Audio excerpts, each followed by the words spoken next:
द्विभुजं पद्महस्तकं सिन्दूराम्बरमाल्यं च रक्तगन्धानुलेपनं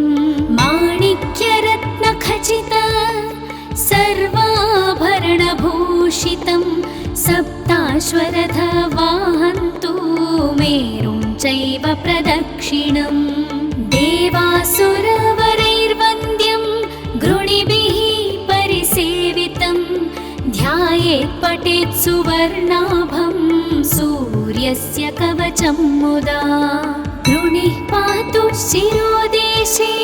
सूर्यः पातु ललाटकम् आदित्यो लोचने पातु श्रुति पातु दिवाकरः घ्राणां पातु सदा भानुः मुखं पातु सदा रविः जिह्वां पातु जगन्नेत्र कण्ठं पातु विभावसुः स्कन्धौ ग्रहपतिः पातु भुजौ पातु प्रभाकरः करावब्जकरः पातु हृदयं पातु नभोमणिः द्वादशात्मा कटिं पातु सविता पातु सक्तिनी ऊरु पातु सुरश्रेष्ठो जानुनी पातु भास्करः जङ्घे मे पातु मार्ताण्डो गुल्फौ पातु त्विषाम्पतिः पादौ दिनमणिः पातु पातु मित्रोऽखिलं वपुः आदित्यकवचं पुण्यमा भेद्यं वज्रसन्निभं सर्वरोगभयादिभ्यो मुच्यते नात्र संशयः संवत्सरमुपासित्वा साम्राज्यपदवीं लभेत् अशेषरोगाशान्त्यर्थं ध्यायेदादित्यमण्डलम् अनेकरत्नसंयुक्तं स्वर्णमाणिक्यभूषणं कल्पवृक्षसमाकीर्णं कदम्बकुसुमप्रियं सिन्धूरवर्णाय सुमण्डलाय सुवर्णरत्नाभरणाय तुभ्यं पद्मादिनेत्रे च सुपङ्कजाय ब्रह्मेन्द्रनारायण शङ्कराय संरक्तचूर्णं ससुवर्णतोयं सकुङ्कुमाभं सकुशं सपुष्पं प्रदत्तमादाय च हेमपात्रे प्रशस्तनादं भगवन् प्रसीद इति श्री आदित्यकवचं सम्पूर्णम्।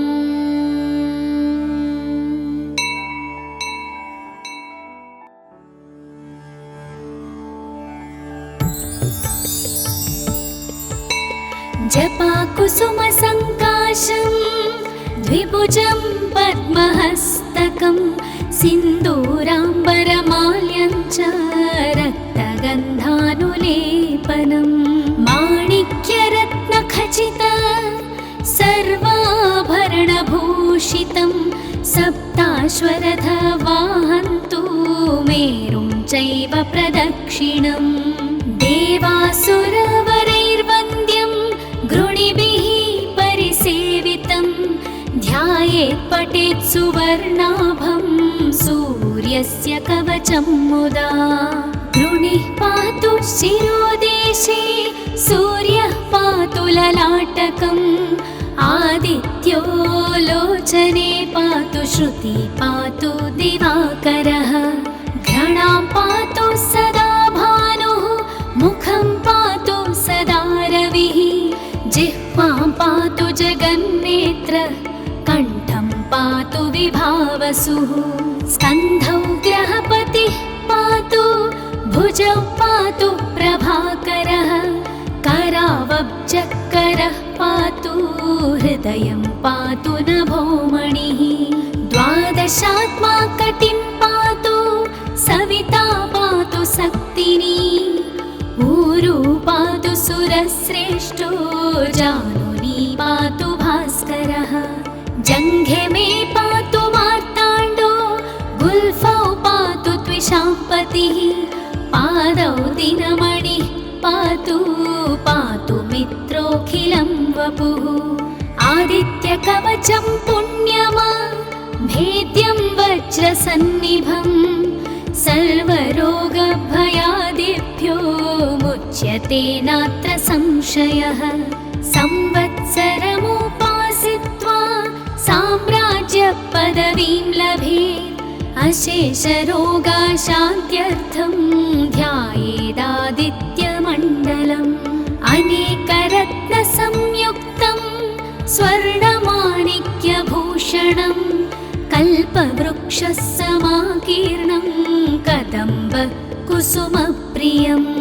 सिन्धूरवर्णाय सुमण्डलाय सुवर्णरत्नाभरणाय तुभ्यं पद्मादिनेत्रे च सुपङ्कजाय ब्रह्मेन्द्रनारायण शङ्कराय। संरक्तचूर्णं ससुवर्णतोयं सकुङ्कुमाभं सकुशं सपुष्पं प्रदत्तमादाय च हेमपात्रे प्रशस्तनादं भगवन् प्रसीद।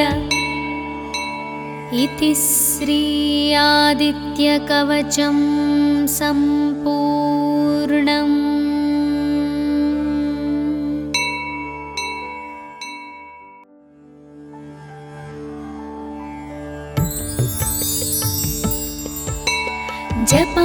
जपाकुसुमसङ्काशं द्विभुजं पद्महस्तकं सिन्दूराम्बरमाल्यं च रक्तगन्धानुलेपनं माणिक्यरत्नखचित सर्वाभरणभूषितं सप्ताश्वरथवाहन्तु मेरुं चैव प्रदक्षिणम्। देवासुरवरैर्वन्द्यं गृणिभिः परिसेवितं ध्यायेत् पठेत् सुवर्णाभं सूर्यस्य कवचं मुदा। गृणिः पातु शिरोदेशे सूर्यः पातु ललाटकम् आदित्यो लोचने पातु श्रुति पातु दिवाकरः। घ्राणां पातु सदा भानुः मुखं पातु सदा रविः जिह्वां पातु जगन्नेत्र कण्ठं पातु विभावसुः। स्कन्धौ ग्रहपतिः पातु भुजौ पातु प्रभाकरः करावब्जकरः पातु हृदयं पातु नभोमणिः। द्वादशात्मा कटिं पातु सविता पातु सक्तिनी ऊरू पातु सुरश्रेष्ठो जानुनी पातु भास्करः। जङ्घे मे पातु मार्ताण्डो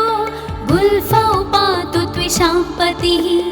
पादौ दिनमणिः पातु पातु मित्रोऽखिलं वपुः। आदित्यकवचं पुण्यमा भेद्यं वज्रसन्निभं सर्वरोगभयादिभ्यो मुच्यते नात्र संशयः। संवत्सरमुपासित्वा साम्राज्यपदवीं लभेत् अशेषरोगाशान्त्यर्थं ध्यायेदादित्यमण्डलम्। अनेकरत्नसंयुक्तं स्वर्णमाणिक्यभूषणं कल्पवृक्षसमाकीर्णं कदम्बकुसुमप्रियं। सिन्धूरवर्णाय सुमण्डलाय सुवर्णरत्नाभरणाय तुभ्यं पद्मादिनेत्रे च सुपङ्कजाय ब्रह्मेन्द्रनारायण शङ्कराय। संरक्तचूर्णं ससुवर्णतोयं सकुङ्कुमाभं सकुशं सपुष्पं प्रदत्तमादाय च हेमपात्रे प्रशस्तनादं भगवन् प्रसीद। इति श्री आदित्यकवचं सम्पूर्णम्।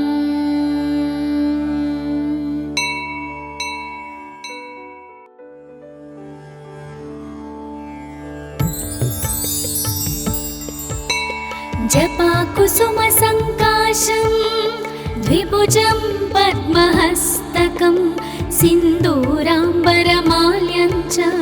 रक्तगन्धानुलेपनं माणिक्यरत्नखचित सर्वाभरणभूषितं सप्ताश्वरथवाहन्तु चैव प्रदक्षिणम् देवासुरवरैर्वन्द्यं गृणिभिः परिसेवितं ध्यायेत् पठेत् सुवर्णाभं सूर्यस्य कवचं मुदा गृणिः पातु शिरोदेशे सूर्यः पातु ललाटकम् आदित्यो लोचने पातु श्रुति पातु दिवाकरः घ्राणां पातु सदा भानुः मुखं पातु सदा रविः जिह्वां पातु जगन्नेत्र कण्ठं पातु विभावसुः स्कन्धौ ग्रहपतिः पातु भुजौ पातु प्रभाकरः करावब्जकरः पातु हृदयं पातु नभोमणिः द्वादशात्मा कटिं पातु सविता पातु सक्तिनी ऊरु पातु सुरश्रेष्ठो जानुनी पातु भास्करः जङ्घे मे पातु मार्ताण्डो गुल्फौ पातु त्विषाम्पतिः पादौ दिनमणिः पातु पातु मित्रोऽखिलं वपुः आदित्यकवचं पुण्यमा भेद्यं वज्रसन्निभं सर्वरोगभयादिभ्यो मुच्यते नात्र संशयः संवत्सरमुपासित्वा साम्राज्यपदवीं लभेत् अशेषरोगाशान्त्यर्थं ध्यायेदादित्यमण्डलम् अनेकरत्नसंयुक्तं स्वर्णमाणिक्यभूषणं कल्पवृक्षसमाकीर्णं कदम्बकुसुमप्रियं सिन्धूरवर्णाय सुमण्डलाय सुवर्णरत्नाभरणाय तुभ्यं पद्मादिनेत्रे च सुपङ्कजाय ब्रह्मेन्द्रनारायण शङ्कराय संरक्तचूर्णं ससुवर्णतोयं सकुङ्कुमाभं सकुशं सपुष्पं प्रदत्तमादाय च हेमपात्रे प्रशस्तनादं भगवन् प्रसीद इति श्री आदित्यकवचं सम्पूर्णम्।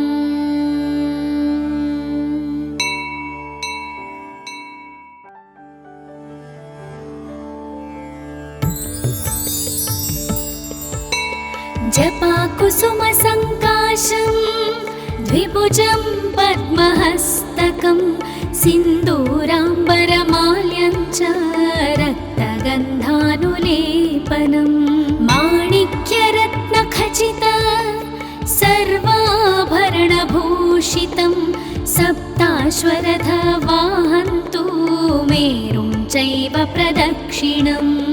देवासुरवरैर्वन्द्यं गृणिभिः परिसेवितं ध्यायेत् पठेत् सुवर्णाभं सूर्यस्य कवचं मुदा गृणिः पातु शिरोदेशे सूर्यः पातु ललाटकम् आदित्यो लोचने पातु श्रुति पातु दिवाकरः घ्राणां पातु सदा भानुः मुखं पातु सदा रविः जिह्वां पातु जगन्नेत्र कण्ठं पातु विभावसुः स्कन्धौ ग्रहपतिः पातु भुजौ पातु प्रभाकरः करावब्जकरः पातु हृदयं पातु नभोमणिः द्वादशात्मा कटिं पातु सविता पातु सक्तिनी ऊरु पातु सुरश्रेष्ठो जानुनी पातु भास्करः जङ्घे मे पातु मार्ताण्डो गुल्फौ पातु त्विषाम्पतिः पादौ दिनमणिः पातु पातु मित्रोऽखिलं वपुः आदित्यकवचं पुण्यमा भेद्यं वज्रसन्निभं सर्वरोगभयादिभ्यो मुच्यते नात्र संशयः संवत्सरमुपासित्वा साम्राज्यपदवीं लभेत् अशेषरोगाशान्त्यर्थं ध्यायेत्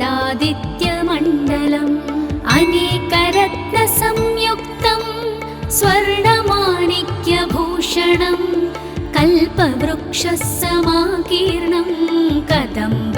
कुसुमप्रियं सिन्धूरवर्णाय सुमण्डलाय सुवर्णरत्नाभरणाय तुभ्यं पद्मादिनेत्रे च सुपङ्कजाय ब्रह्मेन्द्रनारायण शङ्कराय संरक्तचूर्णं ससुवर्णतोयं सकुङ्कुमाभं सकुशं सपुष्पं प्रदत्तमादाय च हेमपात्रे प्रशस्तनादं भगवन् प्रसीद। इति श्री आदित्यकवचं सम्पूर्णम्।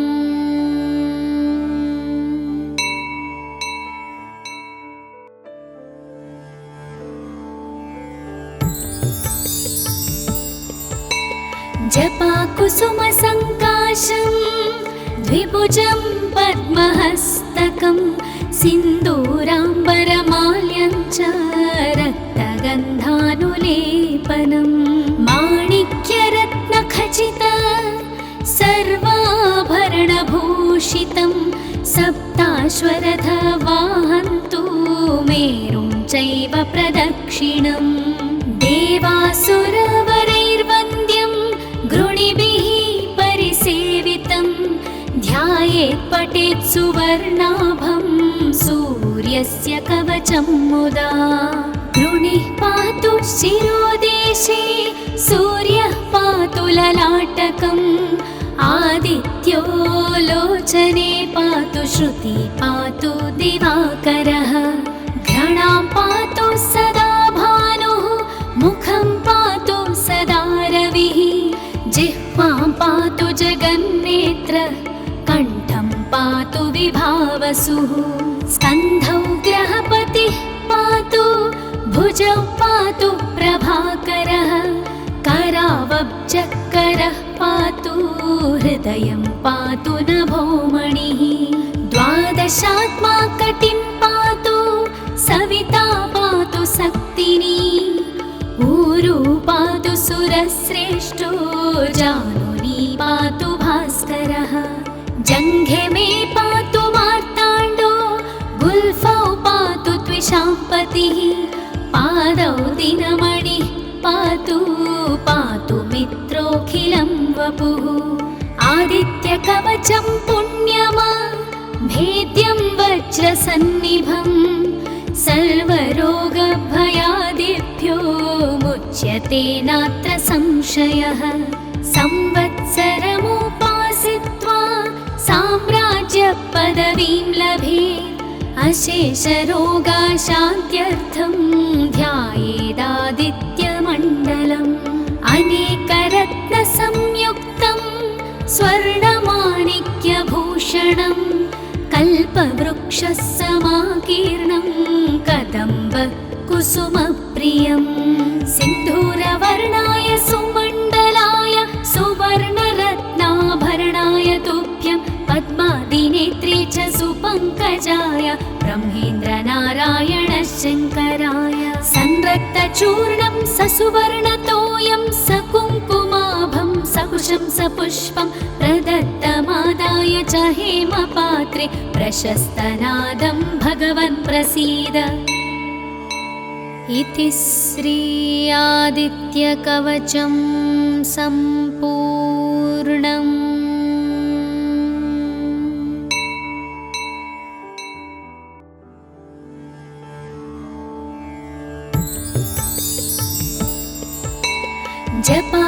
जपाकुसुमसङ्काशं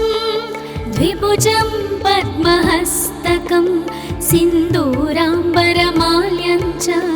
रक्तगन्धानुलेपनं माणिक्यरत्नखचित सर्वाभरणभूषितं सप्ताश्वरथवाहन्तु मेरुं चैव प्रदक्षिणम् देवासुरवरैर्वन्द्यं गृणिभिः परिसेवितं ध्यायेत् पठेत् सुवर्णाभं सूर्यस्य कवचं मुदा गृणिः पातु शिरोदेशे सूर्यः पातु ललाटकम् आदित्यो लोचने पातु श्रुति पातु दिवाकरः घ्राणां पातु सदा भानुः मुखं पातु सदा रविः जिह्वां पातु जगन्नेत्र कण्ठं पातु विभावसुः स्कन्धौ ग्रहपतिः पातु भुजौ पातु प्रभाकरः करावब्जकरः पातु हृदयं पातु नभोमणिः द्वादशात्मा कटिं पातु सविता पातु शक्तिनी ऊरू पातु सुरश्रेष्ठो जानुनी पातु भास्करः जङ्घे मे पातु मार्ताण्डो गुल्फौ पातु त्विषाम्पतिः पादौ दिनमणिः पातु पातु मित्रोऽखिलं वपुः आदित्यकवचं पुण्यमा भेद्यं वज्रसन्निभं सर्वरोगभयादिभ्यो मुच्यते नात्र संशयः संवत्सरमुपासित्वा साम्राज्यपदवीं लभेत् अशेषरोगाशान्त्यर्थं ध्यायेदादित्यमण्डलम् अनेकरत्नसंयुक्तं स्वर्णमाणिक्यभूषणं कल्पवृक्षसमाकीर्णं कदम्ब कुसुमप्रियं सिन्धूरवर्णाय सुमण्डलाय सुवर्णरत्नाभरणाय तुभ्यं पद्मादिनेत्रे च सुपङ्कजाय ब्रह्मेन्द्रनारायण शङ्कराय संरक्तचूर्णं ससुवर्णतोयं सकुङ्कुमाभं सकुशं सपुष्पं प्रदत्तमादाय च हेमपात्रे प्रशस्तनादं भगवन् प्रसीद इति श्री आदित्यकवचं सम्पूर्णम्।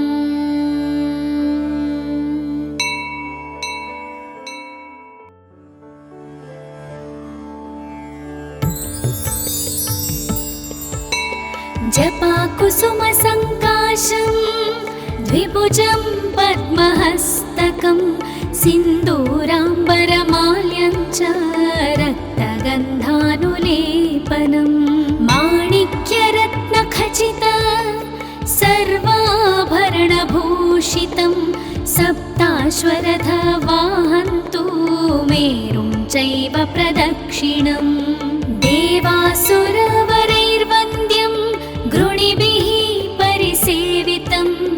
ध्यायेत् पठेत् सुवर्णाभं सूर्यस्य कवचं मुदा गृणिः पातु शिरोदेशे